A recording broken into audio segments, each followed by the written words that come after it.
Paz, mais uma noite aqui para compartilhar com vocês experiências maravilhosas com a Palavra de Deus, com a leitura da Bíblia numa frequência cronológica. Esse tem sido a minha motivação, né? Essa tem sido a minha motivação de fazer a leitura esse ano de forma cronológica. Em 2020, eu fiz a leitura sequencial, não, nem foi sequencial, também foi diversificada, me baseando na Bíblia também e o verso. Tem vários projetos ali de devocionais, de estudos, e eu tenho desfrutado de alguns deles.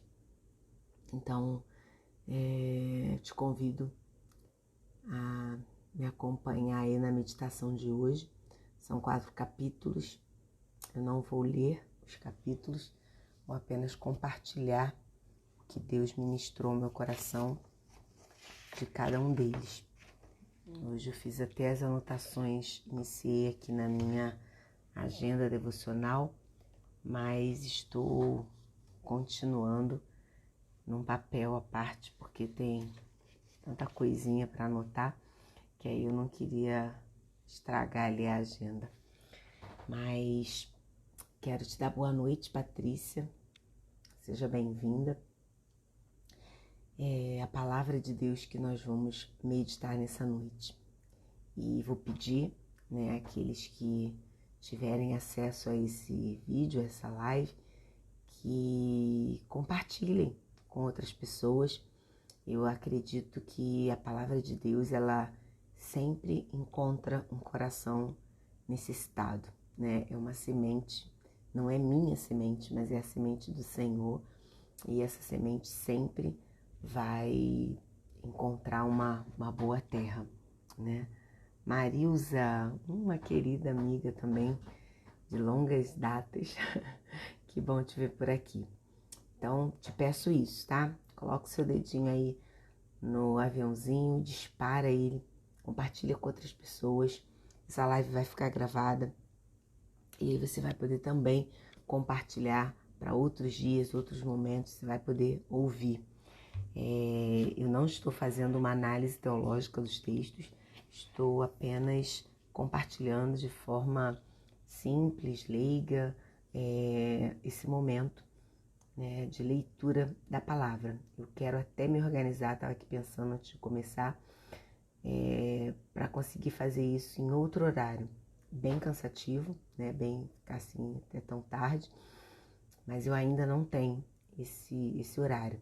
Então, logo que puder, eu vou tentar antecipar, talvez até pela manhã, e fica gravado para o resto do dia, mas a gente vai tentar melhorar isso. Mas por enquanto é o que eu tenho e é o que eu quero oferecer ao Senhor. Ler a palavra de Deus é uma orientação de Deus para nós, para crescermos, para desenvolvermos em vários aspectos. E a palavra de Deus, ela é viva e ela é eficaz. Então a gente está lendo a história de um povo, a formação do mundo, mas isso não significa que essas histórias estão restritas àquele povo. Tudo que Deus fala para nós, Ele fala para nos acrescentar, né? Acrescentar à nossa vida.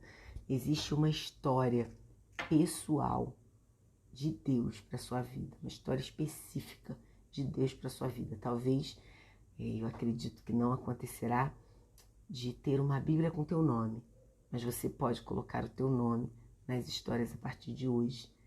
No momento que você lê e toma para você, essa palavra, ela é para você. Amém?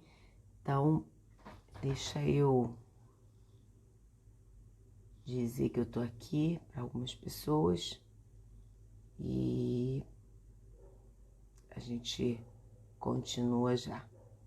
Só uma meia dúzia para a gente poder reproduzir aí.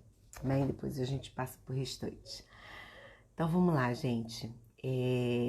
Hoje nós estamos os capítulos 8, 9, 10 e 11. 4 capítulos. E começamos no 8, e eu destaquei logo no primeiro versículo diz que Deus lembrou de Noé. E eu queria fazer essa referência que Deus nunca se esquece da gente, né? E o que eu entendo é que na tradução mostrou-se uma ação de Deus que definia essa lembrança dele pelo homem, né? Por Noé. Mas Deus nunca esqueceu.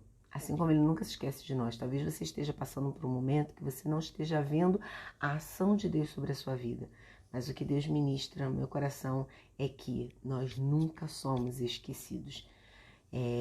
Talvez exista um tempo de silêncio de Deus, mas é porque Ele já tomou medidas antes para nos guardar, para nos livrar, e Ele está preocupado, agindo, cuidando de outras coisas, isso personificando Deus, porque sabemos que Ele não precisa parar de cuidar de um para cuidar de outro, mas personificando, Ele está fazendo outras coisas para daqui a pouco vir ao nosso encontro e cuidar de nós. E outra coisa ainda no versículo 1, que um vento soprou. E essa parte me fez lembrar que uma palavra da boca de Deus faz com que todas as coisas aconteçam, né? Então, assim, um vento soprou da boca de Deus e fez com que todas as coisas voltassem para o lugar. Da mesma forma que a chuva veio do nada, e quando eu digo do nada, eu estou dizendo literalmente, porque não havia chovido sobre a terra até aquele momento, né, anterior ao dilúvio. A primeira chuva que aconteceu com o dilúvio, né, o homem não sabia o que era chuva, e aí acontece o dilúvio e vem aquele monte de chuva. Só que Getop Negoxi, não sei do nome, pelo nome quem é, mas seja bem-vindo, seja bem-vinda, que Deus abençoe, amém? Então, continuando aqui ainda, né, lá no capítulo 8, a chuva que veio do nada também foi embora do nada, mas esse do nada a gente vai entender que aconteceu no tempo de Deus. No tempo de Deus todas as coisas acontecem. Quando Deus quis que a chuva viesse, a chuva veio. E agora, quando Deus quis que a chuva fosse embora, a chuva foi. Na minha e na sua vida também. O problema, a situação difícil, a pandemia, quando tiver que ir, ela vai. Porque tem um tempo determinado de Deus para isso. No versículo 3, ele veio construindo que Noé foi dando passos, depois que a chuva foi embora, Noé foi dando passos para voltar ao normal, né? Para viver o novo normal que a gente está tão acostumado agora a ouvir com essa pandemia. Mas o que me chamou a atenção é que nós que vivemos numa geração de imediatista, né? Onde as coisas precisam acontecer no tempo que nós determinamos, eu achei assim muito oportuno pensar que Noé deu pequenos passos até que ele pudesse sair da arca. Ele esperou o tempo oportuno para sair da arca. Ele não fez nada apressado, desesperado, como muitas vezes nós fazemos hoje. Existem pessoas que recebem uma promessa de Deus e já querem que essa promessa se concretize. E Deus diz para nós que é necessário esperar. E uma coisa que eu achei interessante também, que até o versículo 6, a narrativa era de Deus. Deus foi falando que estava acontecendo, que os rios, as águas cobriram os montes, depois as águas foram diminuindo até que apareceu a ponta do monte. E eu achei interessante isso, porque Deus contou para alguém que escreveu, né? Mas essa não era a visão de Noé, porque Noé estava dentro da arca e a arca estava fechada. Então não era a visão de Moisés. Olá, Manu, seja bem-vinda. E aí no versículo 6 ou 7, diz ali que havia uma janela que a gente viu quando foi construída, que Deus mandou ele construir uma janela, também uma porta, E depois essa janela não apareceu mais, apareceu aqui. E eu acredito, aqui foi o que Deus ministrou no meu coração, que Noé recebeu uma orientação de Deus para abrir aquela janela, porque em nenhum outro momento a janela foi falada. E nesse momento acredito que Deus direcionou para que ele abrisse, porque agora ele já poderia abrir, né? E aí o que me inspira é entender que uma vida precisa ser dirigida pelo Espírito. No versículo 11, ele faz ali, né, movimentos para ver se já podia sair da arca. Solta o corvo, depois solta a pomba. E aí no versículo 11, a pomba volta com um galho de oliveira. E aí era sinal de que ele podia ir, porque já parou a chuva, que já estava começando a nascer, né, a vegetação. Só que aí, de novo, ele não sai desesperado. Ele ainda aguardou mais 7 dias e ainda soltou uma outra pomba que não voltou para então ele sair. Então isso aponta para essa importância de viver uma vida direcionada pelo Espírito. Eu não posso fazer o que eu quero, porque a minha vida não me pertence. Quando nós aceitamos a Jesus Cristo, nós damos o nosso livre-arbítrio para Ele. E isso precisa ser enfatizado nesses dias, onde a gente tem agido muito pela nossa força. Mas Deus aqui nos mostra a importância de esperar pacientemente, de ser dirigido por Ele, de viver de sinais, sabe? Noé buscou os sinais que confirmassem aquilo que ele estava entendendo, aquilo que ele estava crendo. E assim ele pôde agir baseado nesses sinais. Como você tem agido? Como eu tenho agido? Qual é a motivação que eu tenho usado para dar cada um dos meus passos? É uma coisa para a gente refletir. No versículo 13, é uma prova do que eu falei anteriormente, acho que foi ontem, que o dilúvio, né, não durou só 40 dias e 40 noites, como muitas vezes a gente acaba pensando por uma leitura rápida. Mas vai lá no início dizer que Noé tinha 600 anos quando entrou na arca, e aqui no versículo 13 ele está com 601. Então, um ano passou para que as águas começassem a baixar, né? Essa é a prova. E uma coisa que também destaquei aqui é que o dilúvio não foi só a chuva, né? O dilúvio foi a enchente no mundo inteiro, né?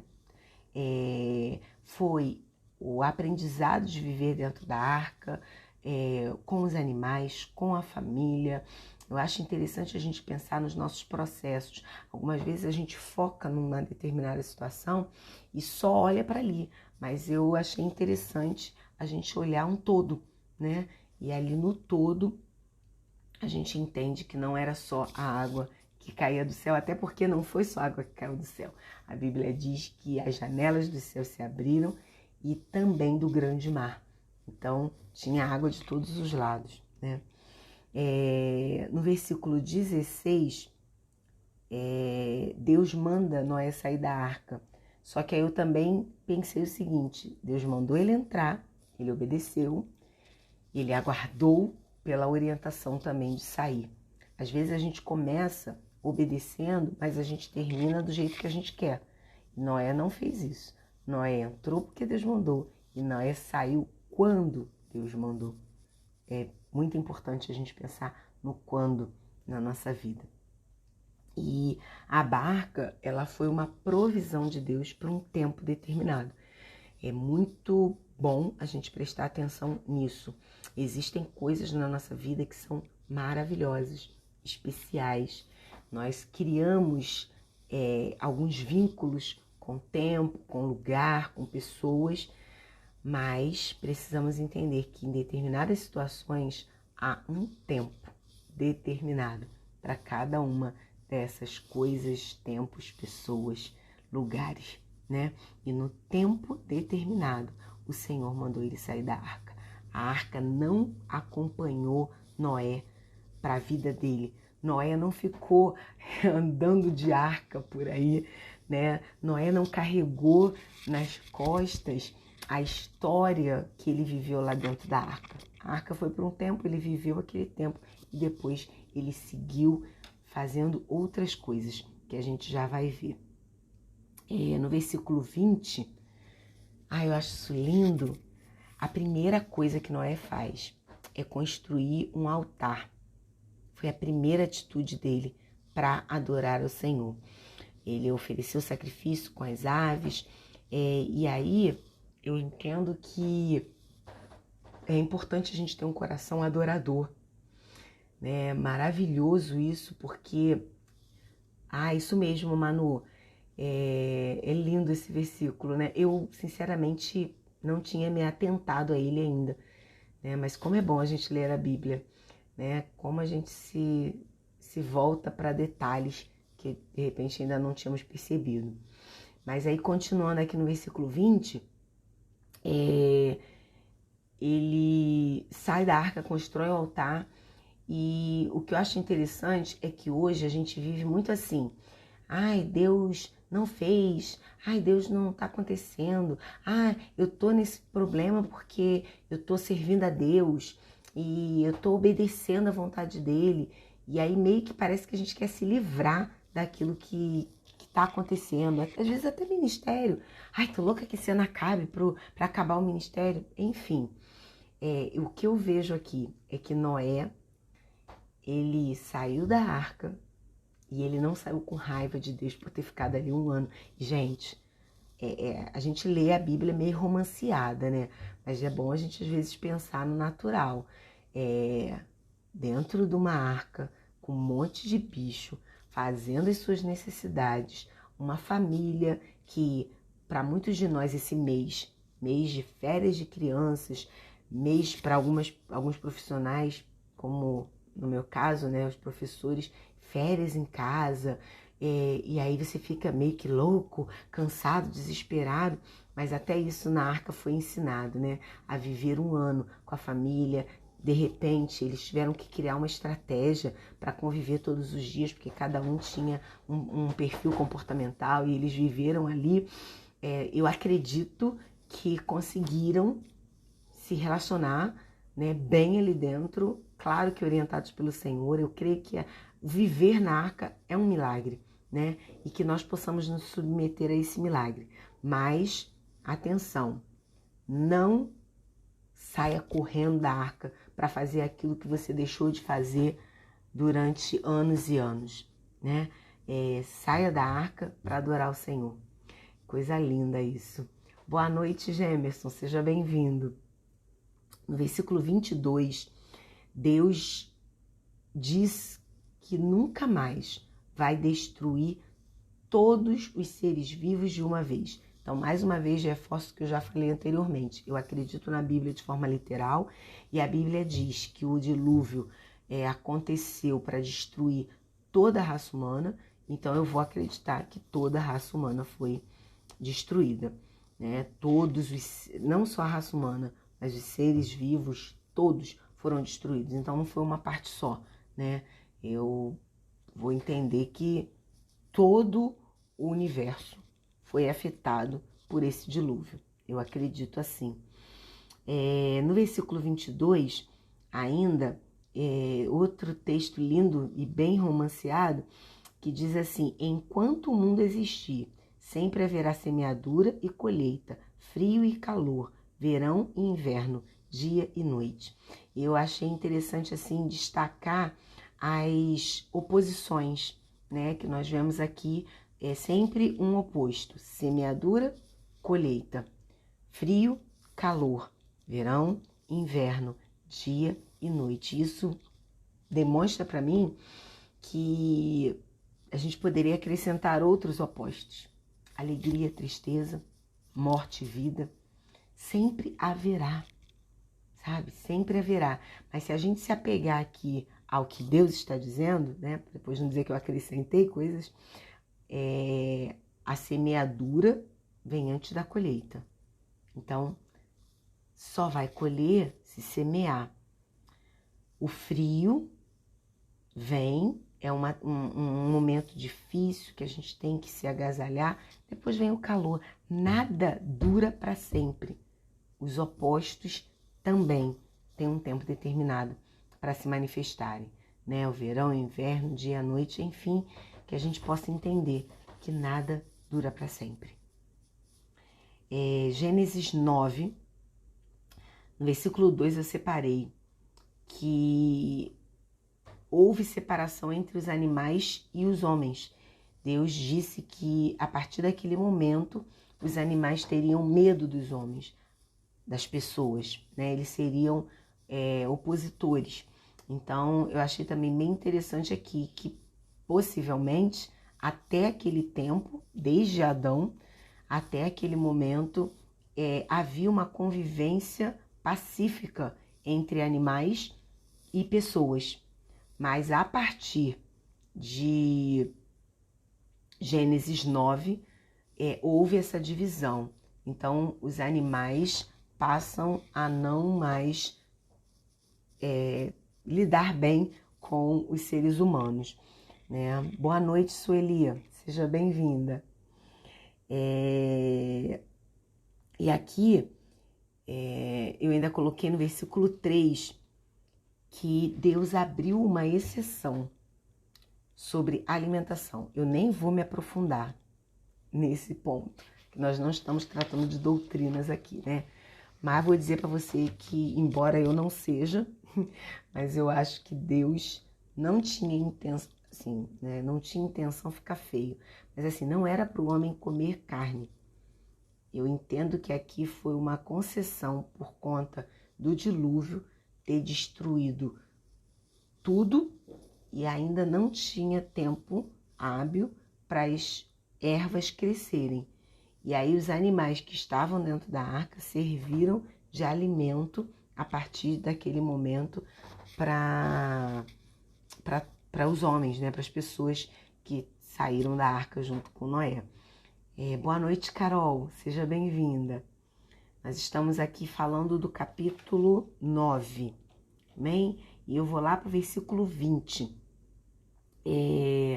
que é uma coisa que eu fiquei assim, nossa, eu já amo uva.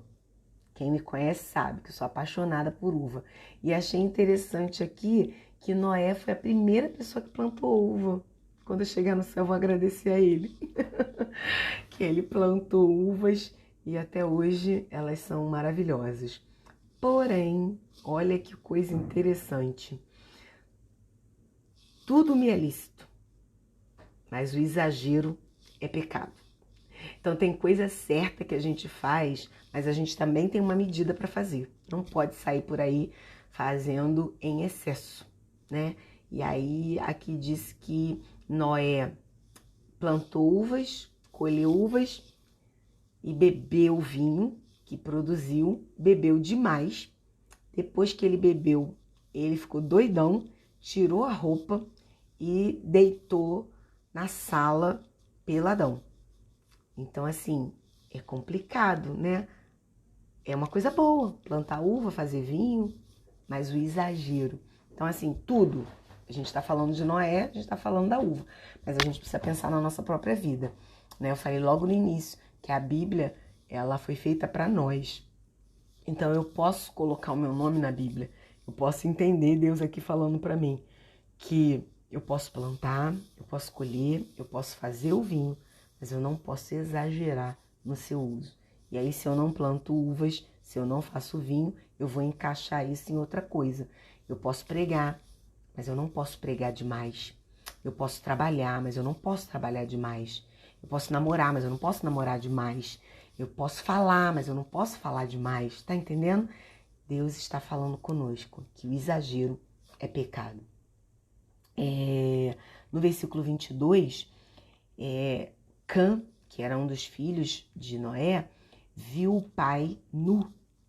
E olha a fofoca aqui bem concretizada. Ele saiu dali, saiu falando para os irmãos, né? Saiu comentando para todo mundo. E o pai foi visto pelo Adão, mas não foi visto pelos irmãos. Olha que interessante. Era Sem, Cã e Jafé. Sem e Jafé ficaram sabendo por Cã que o pai estava peladão lá na sala. mas eles pegaram um lençol, um pano, e vieram de costas e cobriram o pai. Olha que coisa linda, gente. Sabe, às vezes a gente sabe de alguma coisa que o outro fez e a gente vai lá espanar para todo mundo e a gente precisa cuidar disso.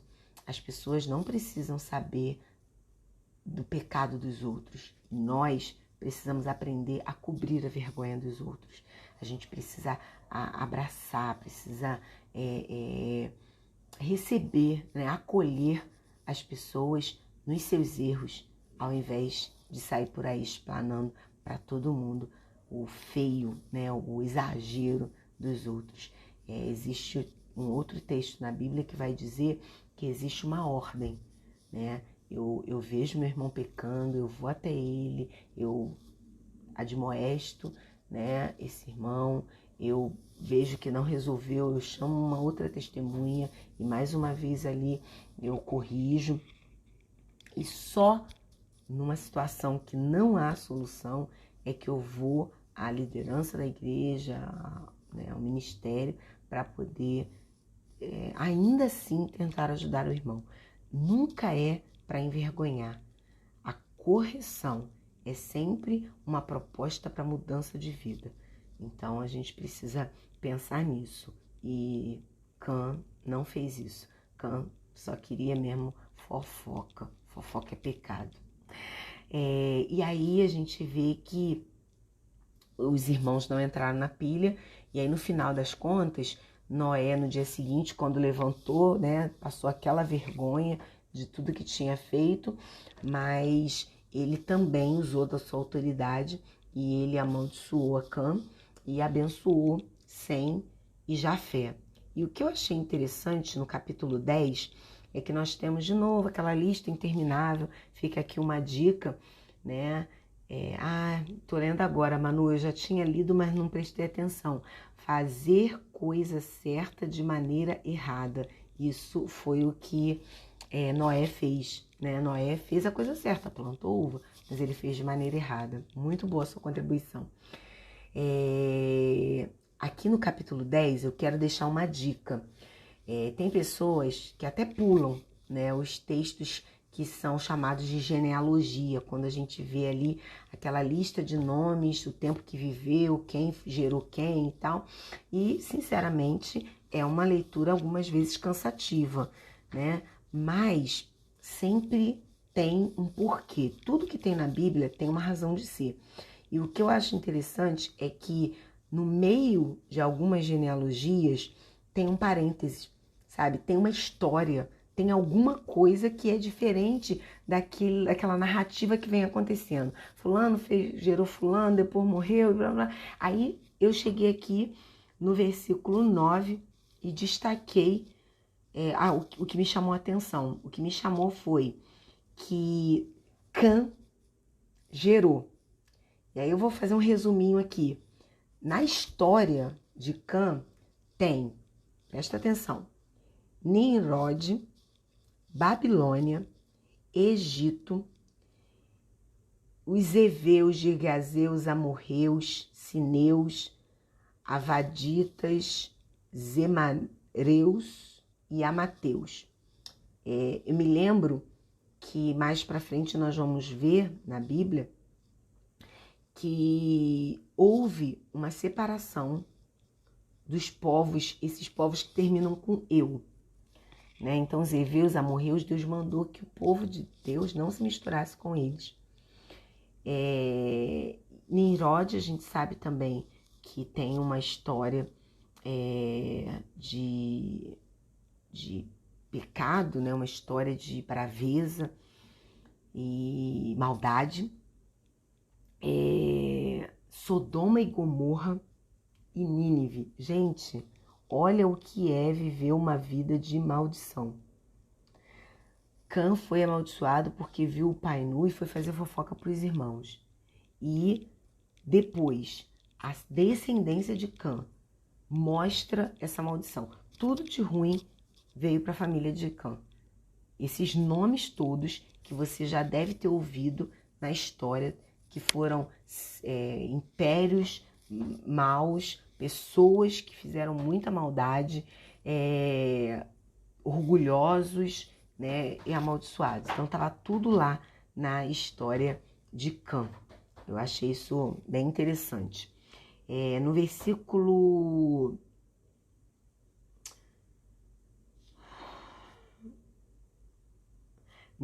32, eu destaquei aqui que depois do dilúvio, todos somos descendentes de Noé e não de Adão. Tinha acabado tudo, gente. Né? Eu nunca tinha me atentado para isso. Mas a Bíblia vai dizer que a partir de então, a nossa descendência é de Noé. É claro que hoje a nossa descendência é de Cristo, eu espero que a sua também seja de Cristo, porque nós fomos comprados, lavados e remidos pelo sangue de Jesus, somos herdeiros com Deus e co-herdeiros com Cristo. Mas até, né, esse momento, antes da nossa conversão, nós éramos descendentes de Adão. Mas agora achei interessante. Eu vou dizer que era descendente de Noé. No capítulo 11, entramos aqui no capítulo 11, o Senhor desceu para ver a torre que estava sendo construída. O capítulo 11 é o último capítulo de hoje. Nós entramos na parte em que o povo começa a fazer do seu jeito de novo, né? Deus restaura uma família através de Noé, mas a família de Noé sai, constrói cidades, evoluem e passa a fazer coisas erradas de novo. Seja bem-vinda, Suzana. E aí, Deus desce para ver a torre que eles estavam construindo. E esse, para mim, também é um outro grande aprendizado. Porque no versículo 6, ele vai dizer que era um povo só, ou seja, eles estavam unidos, eles falavam uma mesma língua e agora vai dizer que Deus se une, né? A Trindade se une e vem acabar com a festa. Por quê? Porque eles unidos e falando a mesma língua, eles eram fortes. E aqui eu tiro do erro um exemplo, que é a união realmente fortalece, sabe? Quando a gente está unido no mesmo propósito, né, no mesmo objetivo, isso fortalece muito o povo. E a gente precisa aprender isso. Eu quero ministrar sobre a sua vida, que haja unidade entre casais, que haja unidade entre patrões e empregados, que haja unidade entre pais e filhos, que haja unidade entre pastores e ovelhas, né? Entre líderes e liderados, porque na união nós somos fortalecidos a construir. E, queridos, presta atenção, é um erro que foi compartilhado aqui, mas presta atenção, a unidade daquele povo fez Deus ser atraído. Você já pensou se nós nos unimos para o bem? Deus desce e ajuda. Ele vai entrar na causa com a gente. Ele entrou para destruir porque era um erro o que eles estavam tentando construir. Mas se for uma coisa boa que nós estamos construindo, nós vamos atrair a atenção de Deus e vamos ter a ajuda dele. Então vamos nos fortalecer na unidade de propósitos em nome de Jesus. E aí, para terminar, Deus manifesta ali o seu poder, espalhou aquele povo, misturou as línguas e eles pararam de construir. Olha que interessante. Quando a gente não está em sintonia, a gente paralisa. Quando a gente não está em unidade, a gente paralisa. É como se um puxasse para um lado e outro puxasse para o outro. Uma vez eu li que o marido, ele plantou, agora eu não me lembro a ordem, mas era alface e couve. Então o marido plantou, digamos, a alface, a mulher plantou a couve. Ele plantou de manhã e ela chegou de noite, foi lá plantar a couve. E os dias começaram a passar e as folhinhas estavam saindo. Então ele olhava para a folha e se ele plantou couve, ele esperava uma folha mais escura. Quando ele via a folha clara, ele arrancava. Aí ela, quando via a folha escura, ela ia lá e arrancava também. E aí, na verdade, eles não conseguiram produzir nada, porque um estava arrancando do outro. Isso fala também de unidade. Então a gente precisa ter unidade, precisa ter até comunicação, porque eu acredito que esse casal, se tivessem dito, eu estou plantando isso e o outro estou plantando aquilo, eles não precisariam arrancar achando que era uma erva daninha que estava nascendo ali. Então é importante a comunicação e é importante a unidade. E para terminar agora de verdade, o texto, capítulo 11, acaba falando de Terã, né, que era o pai de Abraão. E eu destaquei aqui uma coisa que também me chamou bastante atenção. Boa noite, minha amiga Cíntia. O que me chamou bastante atenção é que fala lá que Terã saiu para chegar em Canaã. Só que ele chegou em Harã e ficou lá até morrer. E aí, de novo, Deus, claro, fala alguma coisa para nós. Não sei se já falou para você, mas eu vou compartilhar o que ele falou comigo. A gente precisa concluir os nossos propósitos. Se Terã saiu para chegar em Canaã e não chegou em Canaã, ele se acomodou em Harã, ali não era lugar para ele parar. Então a gente tem que tomar cuidado com isso. Talvez Harã fosse uma terra boa. Eu não estou fazendo estudo teológico, então eu não sei informações históricas, né, do que nós estamos lendo. Eu não estou buscando essas informações, mas dá para a gente entender que não era lugar, já que ele saiu com o propósito de chegar em Canaã. Ele estabeleceu, a Bíblia diz que ele ficou morando em Harã. E uma outra coisa que me chamou a atenção é que Terã teve 3 filhos, Abraão, Naor e Harã. E Harã foi o pai de Ló. E Harã morreu. E talvez Terã parou em Harã, mostrando para nós, porque eu creio que a Bíblia é viva e ela fala o tempo todo. Então eu creio que ele parou ali por conta de ter uma ligação com o filho que havia morrido. Às vezes a gente para em determinadas situações porque as nossas emoções estão fincadas ali, naquele lugar. E nós precisamos permitir que Deus nos cure, até mesmo das lembranças.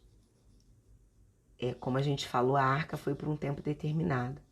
Então aquilo que você viveu no passado, as pessoas que fizeram parte da sua vida no passado, elas não podem te impedir de seguir adiante. Se o seu objetivo é chegar em Canaã, não pare em Harã. Continue o teu caminho até chegar em Harã. E é isso, gente. Por hoje é só. Amanhã a gente volta aqui para continuar a leitura da Bíblia de forma cronológica. E daqui a pouco nós vamos sair de Gênesis, mesmo sem ter concluído Gênesis, porque o nosso objetivo não é concluir Gênesis agora, é fazer essa leitura, né, da história de forma cronológica. Então a gente vai para um outro texto e entender que a história ela não acontece na mesma sequência que a Bíblia foi composta para nós, tá? Então é isso, eu agradeço a sua companhia, quero te pedir aí que você compartilhe com outras pessoas, porque eu acredito que a revelação de Deus tem acontecido para a nossa vida. Está acontecendo para mim e eu estou disposta a compartilhar com você. Compartilhe com outras pessoas e deixe que a palavra de Deus, por si só, ministre os corações. Amém? Que Deus nos abençoe. Tenha uma noite de paz e eu te aguardo amanhã, por volta desse horário ainda, até que a gente consiga estabelecer um horário mais cedo. Fique na paz.